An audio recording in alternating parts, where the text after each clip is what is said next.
Hey everybody, it's Mike. Hope you're doing great. Last week I was out in Northern California providing some one-on-one leadership training.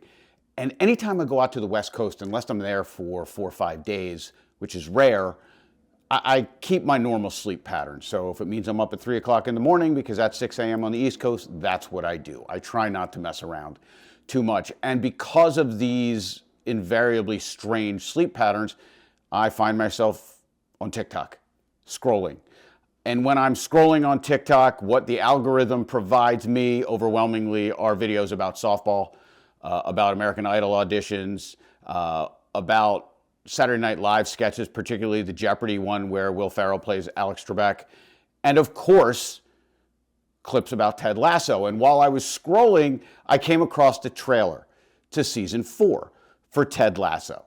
And of course, that resulted in me being taken down the rabbit hole of Ted Lasso clips.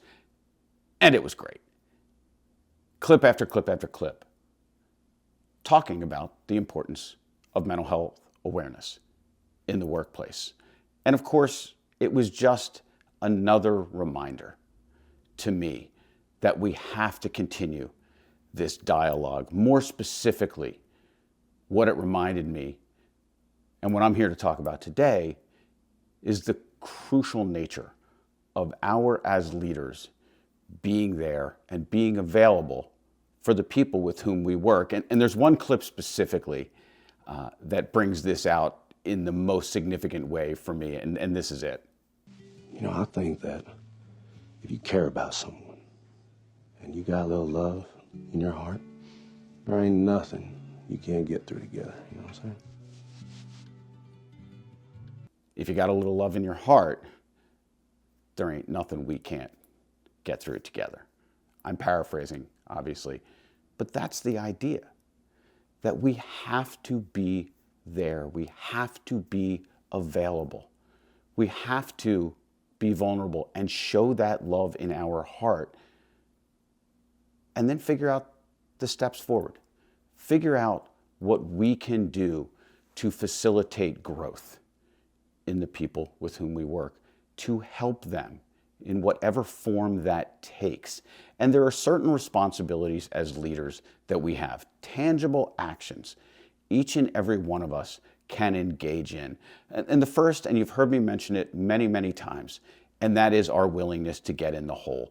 Our willingness to make clear to the people who report to us, to those with whom we work, day to day, that we are there for them, and not just in words, in actions. We have to not just get in the hole, we have to live in that hole.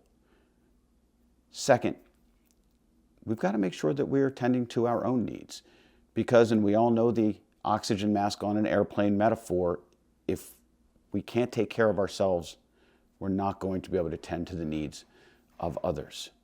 Third, and this is a little bit more technical, but we need to make sure that the people in our organizations, those with leadership responsibilities, truly do know how to recognize a request for leave under the Family Medical Leave Act, or an accommodation request under the Americans with Disabilities Act for mental health concerns. And far too many leaders believe that the way an FMLA request is made of them is an employee will come and say, my name is Michael Cohen, I've worked for your organization for 12 months, I've worked 1,250 hours in the preceding 12 months, pursuant to the Family Medical Leave Act of 1993 and all regulations promulgated thereunder, I hereby declare my entitlement to 12 weeks of job-protected, unpaid, benefit continued leave.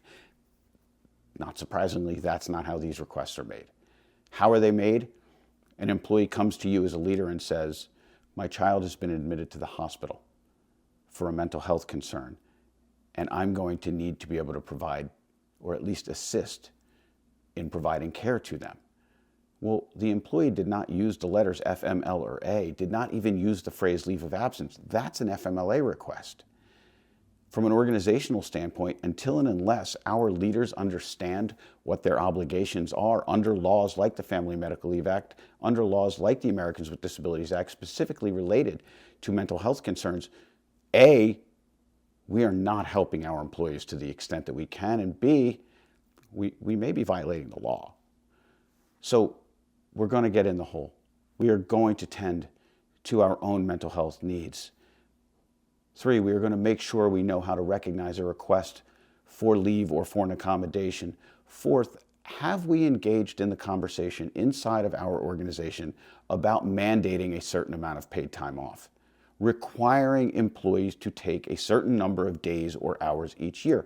Because I think it is axiomatic. I don't think anybody would debate the statement that employees are, from a mental health standpoint, far better off if they take some time away from work, if they unplug. And of course, they are then more efficient and more productive. So if you don't want to do it for the right reason, to attend to our employees' mental health concerns, to ensure that they are the best versions of themselves psychologically, then do it from an organizational standpoint.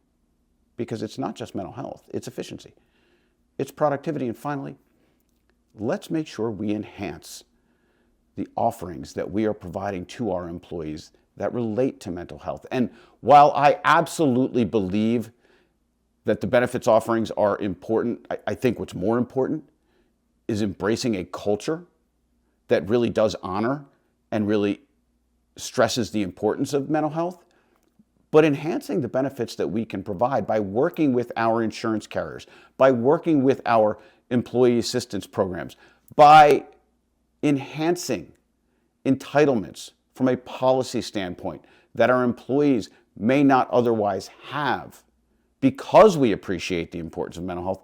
All of those will better the employee experience. And finally, and to the extent your organization has not done this yet, I'm not totally sure for what you are waiting, is adopt a mental health philosophy. Create a document, create a policy. Break your arm patting yourself on the back. Create this document that makes clear to your constituency, to your employees, how important mental health concerns are to your organization. Talk about the fact that an employee always has the right to disclose or not to disclose the existence of a mental health concern and the fact that they need help. Provide to your employees the process by which this should be done. Let your employees know the resources that are available to them. These are all, each and every one of them, small steps. They cost your organization very, very little. But if we're going to really get comfortable with Ted's notion of, if you got a little love in your heart, there ain't nothing we can't accomplish together, which I believe fundamentally to be true, we need to continue to make clear to those inside of our workplace not only the importance of mental health, not only our willingness to engage in what is at times a difficult conversation, but our unrelenting commitment to their mental health and to their well-being generally. As always, friends, thank you so much for watching. Thank you so much for commenting and for sharing. Hope to see you real soon.